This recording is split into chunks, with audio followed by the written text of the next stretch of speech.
प्रयागराज महाकुंभ। 20 साल बाद मां ने साधु के वेश में पहचाना खोया। बेटा, प्रयागराज में महाकुंभ 2025 का आयोजन पूरे जोश और श्रद्धा के साथ हो रहा था। देश भर से लाखों श्रद्धालु और साधु संत इस महापर्व में भाग लेने आए थे। इसी मेले में एक घटना घटी जिसने न सिर्फ एक मां के जीवन में चमत्कार कर दिया, बल्कि पूरे मेले में इसे एक ईश्वरीय लीला के रूप में देखा गया।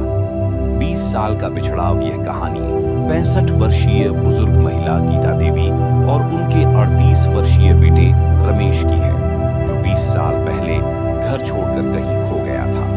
गीता देवी का परिवार उत्तर प्रदेश के प्रतापगढ़ जिले के एक छोटे से गांव में रहता था। उनके पति एक किसान थे और रमेश उनके इकलौते बेटे थे।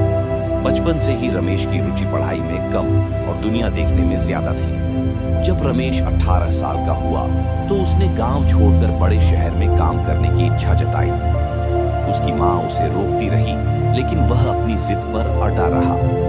आखिरकार एक दिन वह बिना किसी को बताए घर से निकल गया।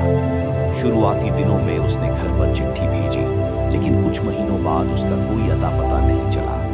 गीता देवी और उनके पति ने बहुत खोजबीन की, लेकिन रमेश कहीं नहीं मिला।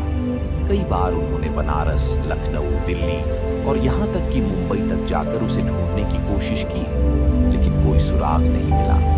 सालों बीत गए, रमेश की कोई खबर नहीं आई और गीता देवी मान चुकी थी कि उन्होंने अपने बेटे को हमेशा के लिए खो दिया है। महाकुंभ में चमत्कार। महाकुंभ 2025 के दौरान गीता देवी अपने परिवार के अन्य सदस्यों के साथ प्रयागराज आई थी।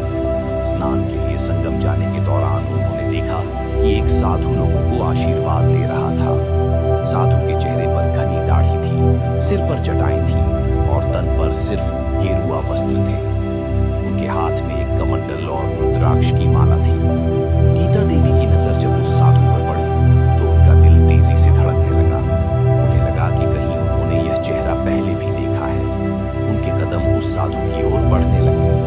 साधु ने जैसे ही गीता देवी की ओर देखा तो उनकी आंखों में एक अजीब सा भाव आया।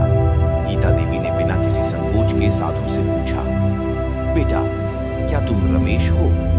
साधु ने पहले तो कुछ नहीं कहा, लेकिन गीता देवी की आंखों में आंसू देखकर वह विचलित हो गया। कुछ ही क्षणों में उसने अपनी आंखों से आंसू बहने दिए और धीरे से कहा, मां। ये सुनते ही गीता देवी ने अपने बेटे को गले से लगा लिया।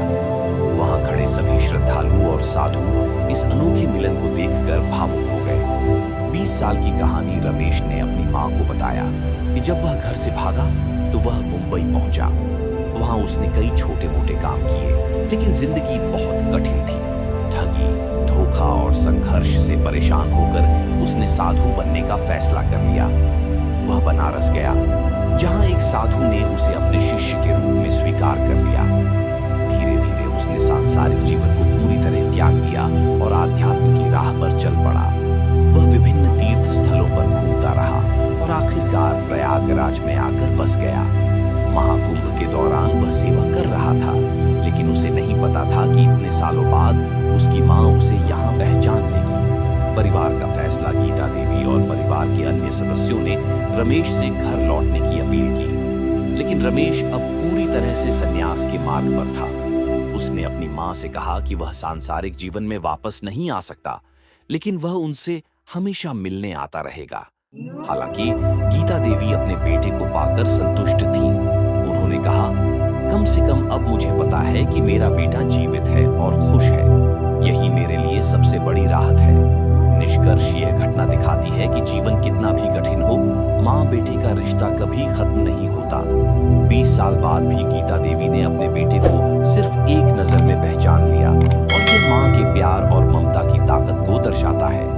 महाकुंभ 2025 का यह चमत्कार एक बार फिर यह साबित करता है कि जीवन में कुछ घटनाएं केवल संयोग नहीं होती, बल्कि यह ईश्वर